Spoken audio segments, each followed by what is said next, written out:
All right, all right. So let's eat.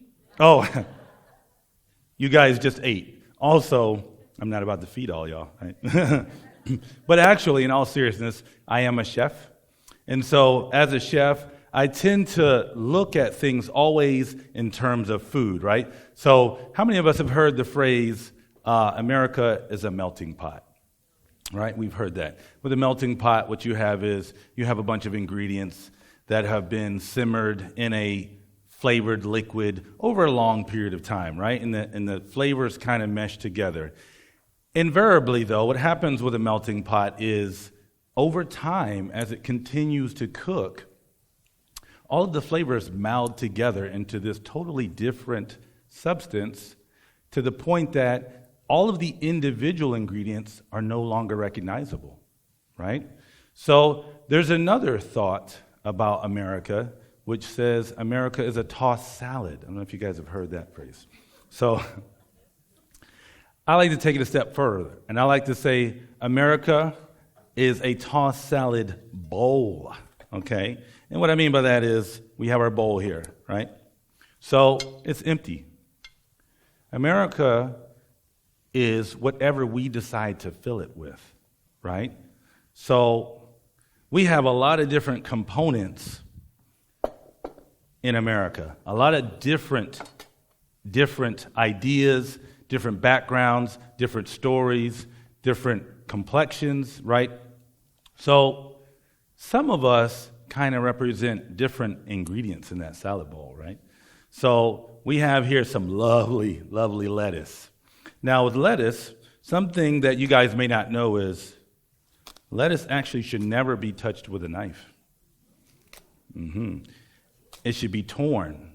Because when you tear it, you tear around the little molecules of water instead of cutting through it, which is what makes it brown. So there are some of us in our society that they're a little delicate, right? You kind of got to put a personal touch with them. You got to be a little gingerly with them, right?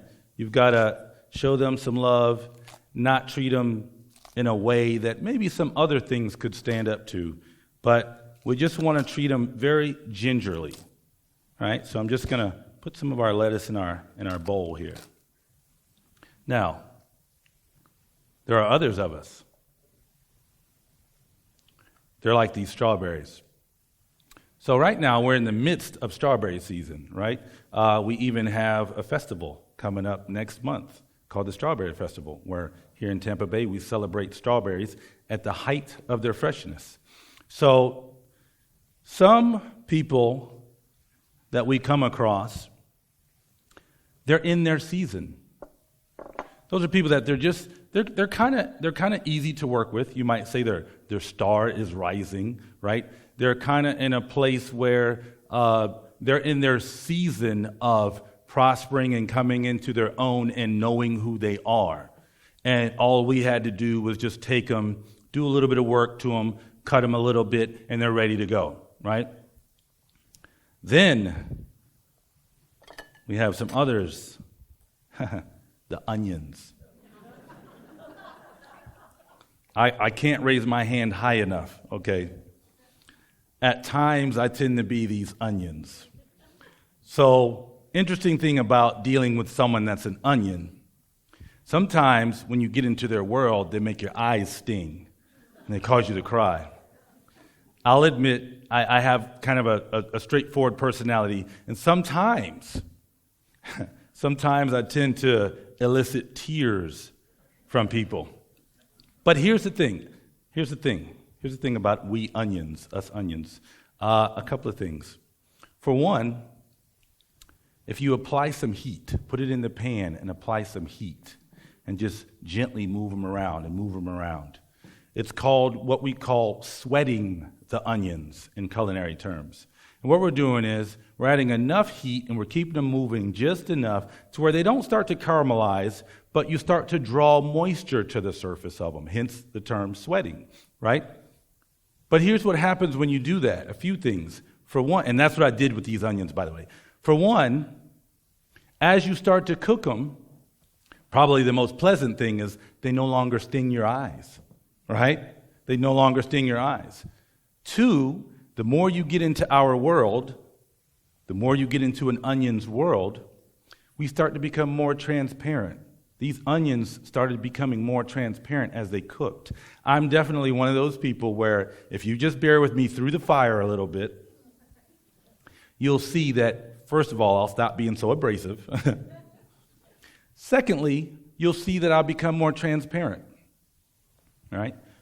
Thirdly, the most obvious, we soften. We soften, right? We get a little softer. We get a little easier to approach. Now, the thing to remember about we onions is that we're grown in the dirt. I'm not saying I had a bad childhood. It wasn't anything like that. But I was raised by a military family. So I absorbed a lot of what was in the environment, the soil, right? We absorb the environment we're grown in. So as I approach other onions and other people, I have to realize they didn't decide on what they would absorb from the soil and what they didn't. So part of what makes onions so abrasive when they're in their raw state is the sulfur that was in the soil that they ended up absorbing. So thirdly, in case you guys haven't noticed, these are red, white, and blue ingredients, right? Thirdly, we have our blueberries. Now, the blueberries are probably the most pleasant, right? They're the most pleasant because they're ready to go. Right?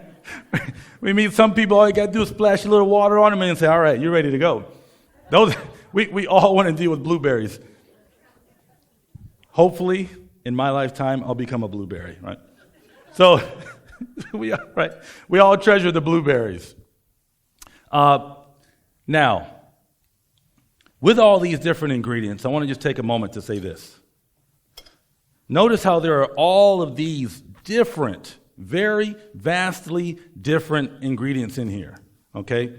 So, in America, we have very vastly differing people, like I said, all different shapes, sizes, personalities.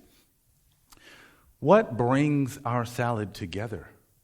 What is it that's the tie that binds a salad together? The dressing. You got it. Someone said it. The dressing, right? So I'm going to swirl my dressing in here. I'm going to pour a little bit of vinaigrette in here. So I'm proposing that in America, the thing that binds us together, that dressing that binds us together, is love. Love. I chose this slide on purpose for two reasons. For one, the hands, the different color hands that are forming a heart, that's us. Look around the room. That's us. Secondly, I chose that love sign down underneath it because we tend to think of love as this beautiful, fluffy feeling. But love is ugly, right? Look at that sign. It's got all the scratches all over it. The paint is melting. The paint is peeling off. But what stands out is the love. What will stand out for us as we move forward as a nation, as a global entity, is love. Binding ourselves to one another with love. Now, all of this placement of these different ingredients together, all of us ingredients together, I wrote a book called Raw Ingredients.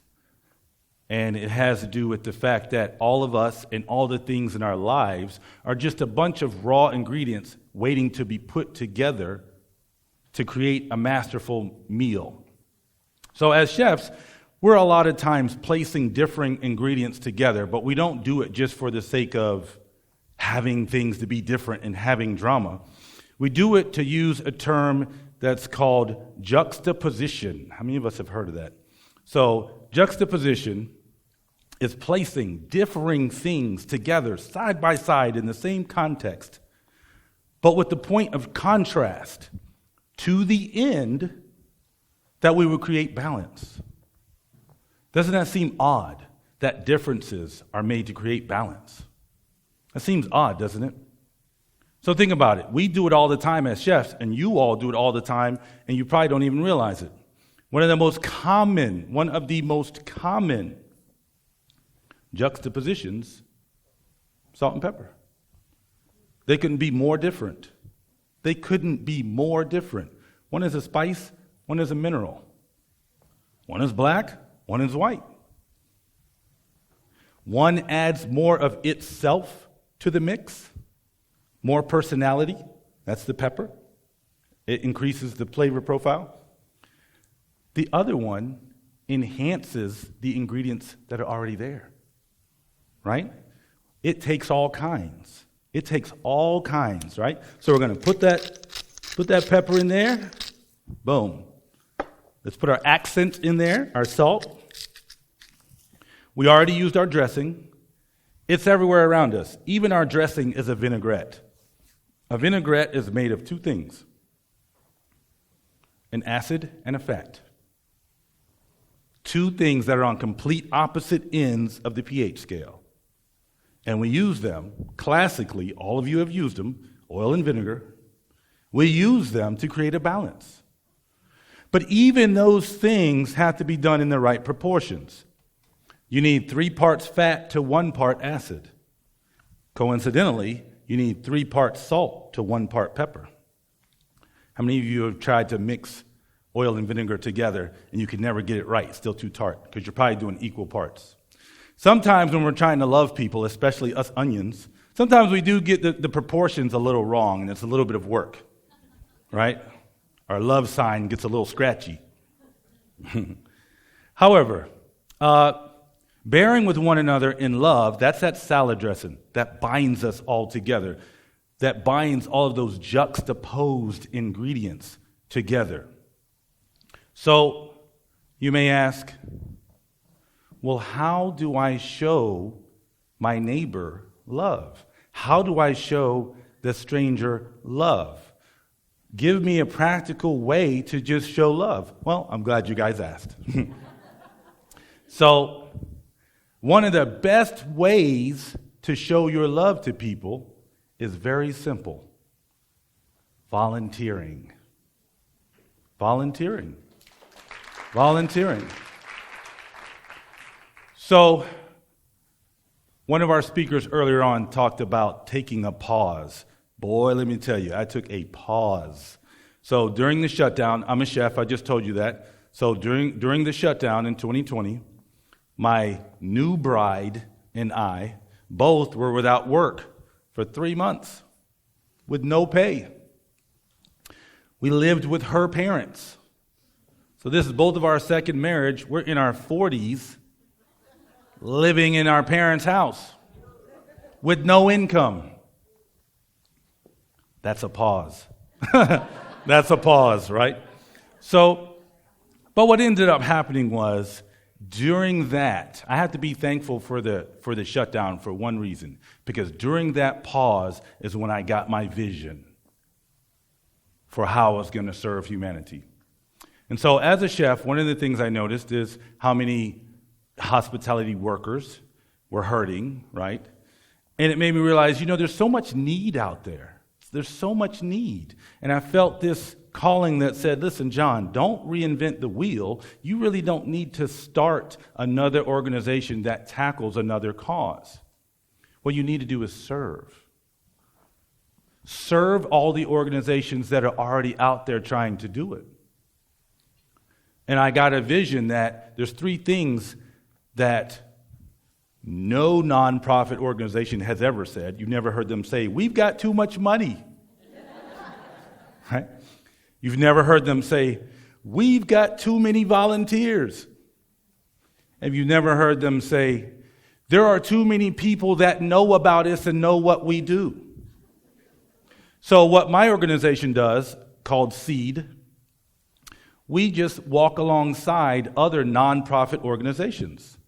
And we do events. We help co-sponsor events that help them raise money, raise manpower, and raise awareness of their cause. And so I implore us to just take a moment and just even dedicate 2 hours a week to volunteer. To volunteer. There are already enough causes that if you don't feel led to start something, but you probably eventually will once you serve, but go and find an organization that maybe does what you believe in, or the opposite. I'm going to take a page from Debbie's book. I've actually watched her TED Talks, and she mentioned that she listens to the audio books.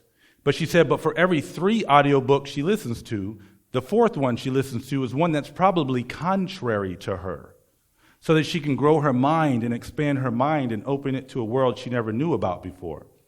So sometimes it's good to go and juxtapose yourself to an organization that you know nothing about, or that they help people that are not in your situation or that you've never known anything about. So volunteer. I encourage you to volunteer. Show love through volunteering. And if you cannot figure out who to volunteer with, I put my business card on everybody's table so you can contact me. I'll put you to work. In closing, I wanted to say this. There is something that's just become known as the love chapter. And I'm going to paraphrase it. It says, love is patient. Love is kind. Love is generous. It's gentle.